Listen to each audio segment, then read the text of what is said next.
Oh, je suis encore entier. Salut les affamés, aujourd'hui dans Mange que tu lis, je vous propose de repartir en 1916 avec Les Godillots. Au scénario, on a Ollier, au dessin et à la couleur, on a Marco, disponible aux éditions Bambou. À la page 25, ils se plaignent de ne manger que de l'eau chaude et des pommes de terre. Si ça vous intéresse, je leur propose une soupe paysanne. On passe tout de suite à la liste des courses, et moi je retourne en 1916 parce que j'ai de la popote qui m'attend. J'arrive les gars, faites-moi confiance.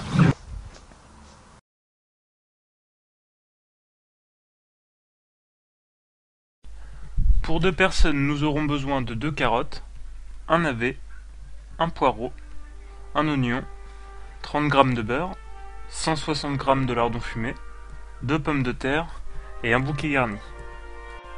Nous allons commencer par enlever les parties les plus vertes du poireau. Ensuite, fendez en 4 à la moitié le poireau.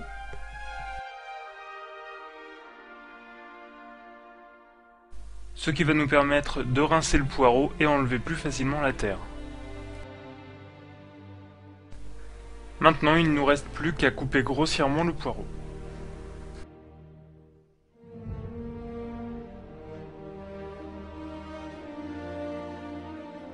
Épluchez les carottes et coupez-les grossièrement.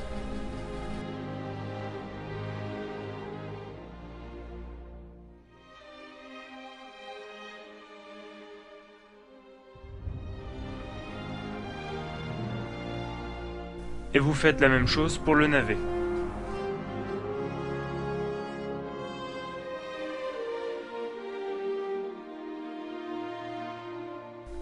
Pelez l'oignon et coupez-le en lamelles.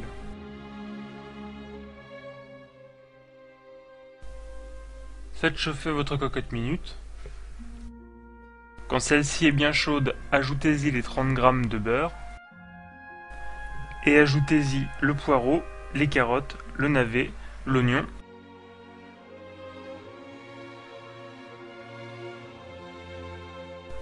Et laissez cuire pendant 20 minutes sur feu moyen. Remuez de temps en temps pour une cuisson homogène. Ajoutez ensuite 1 litre d'eau et laissez mijoter le tout 30 minutes. Pour ceux qui le souhaitent, vous pouvez toujours rajouter 2 cubes de bouillon. Pendant ce temps-là, nous allons éplucher les pommes de terre et elles aussi les couper grossièrement.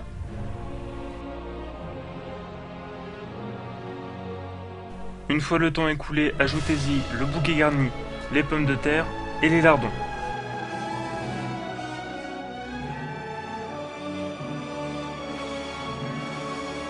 Et on laisse à nouveau le tout cuire 30 minutes. Et pendant que tout ça mijote tranquillement, je vous propose d'en savoir un peu plus sur les Godillots.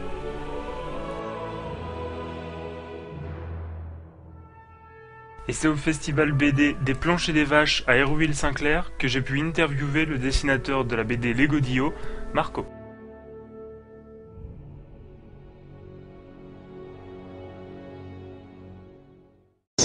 Les Godillots sont amenés à ravitailler une tranchée qui a été coupée de son arrière, qui s'appelle la tranchée B12. Et pour le coup, il faut qu'ils trouvent des volontaires pour aller faire ce travail-là. Donc ils vont devoir traverser le plateau du Croque-Mitaine. Et sur le plateau, ils vont rencontrer quelqu'un qui va tout chambouler. Voilà. Et donc on raconte cette histoire du plateau du Croque-Mitaine pour ravitailler la B12 avec la rencontre de Bichente qui arrive. Voilà.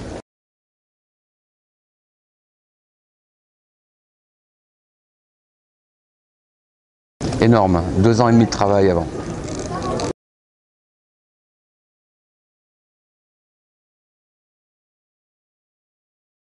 Non, parce que le but c'est de faire en sorte que la documentation recherchée avant, tout le travail de documentation avant, soit bien digéré, et quand je la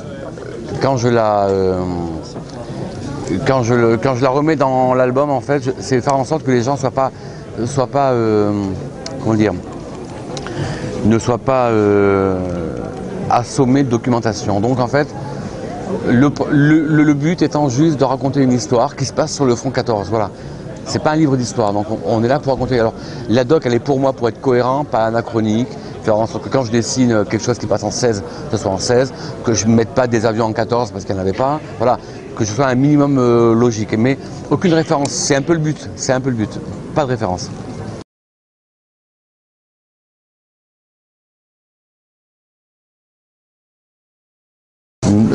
Je vais dire une période de sortie plutôt qu'une date.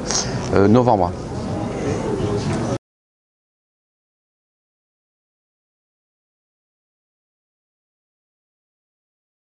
Ouais, c'est les petits jeunes qui commencent, c'est ça, ouais.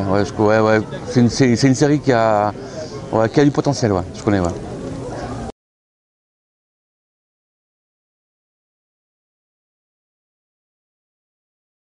Je n'en sais rien, il faudrait demander au lecteur, mais j'ai fait une série chez Bambou au tout début qui s'appelait L'Agence Barbare, qui a fait 4 tomes. Ensuite, avec Olière, le scénariste, on a fait des BD en ch'ti, c'est une sorte de biloute. Il y a eu 3 tomes qui sont sortis. D'ailleurs, Olière travaillait sur le 3. Moi, j'ai fait quelques albums en langue basque aussi. Et en ce moment, je fais une autre série chez Dargaud, à la collection GOBD. Le premier tome s'appelle Le Crochet à nuages et les tomes 2, tome 3 vont sortir au mois de septembre. Donc j'ai beaucoup d'actu. Après, c'est pas à moi à dire qui c'est qui est le plus connu parce que j'en sais rien encore en fait.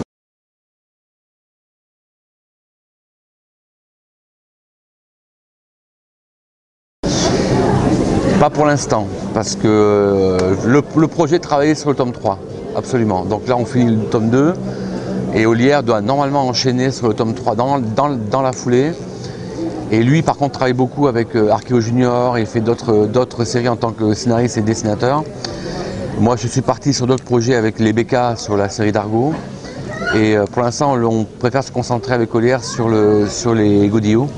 Parce qu'il y a quand même énormément de travail pour effectivement, si on veut garder la ligne sur laquelle on s'est fixé pour les Godillots, c'est-à-dire semi-réaliste, pas de l'histoire, mais en même temps de l'histoire, c'est pas rigolard, mais il faut quand même qu'on en rigole un petit peu. Donc c'est quand même un gros travail, donc on préfère se concentrer sur ça pour l'instant à deux, quoi. Voilà.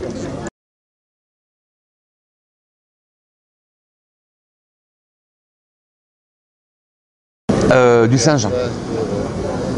Tu connais le singe? C'est référence à ce que me faisait ma mère quand j'étais gosse. Et qui au final, c'est pour ça qu'on a mis un singe dans l'album, qui s'appelle Salopio. Ma mère nous faisait du singe à manger. Et en fait c'est du grenade de bif. Et c'est ce qu'ils mangeaient les poilus à l'époque, ils appelaient ça le singe. Voilà. Il y a pas mal de références dans ce livre, donc j'aurais mangé du singe. C'est cornet de bif dans une poêle avec des frites et de l'oignon. Voilà. C'est un peu dégueu, mais bon. Remember.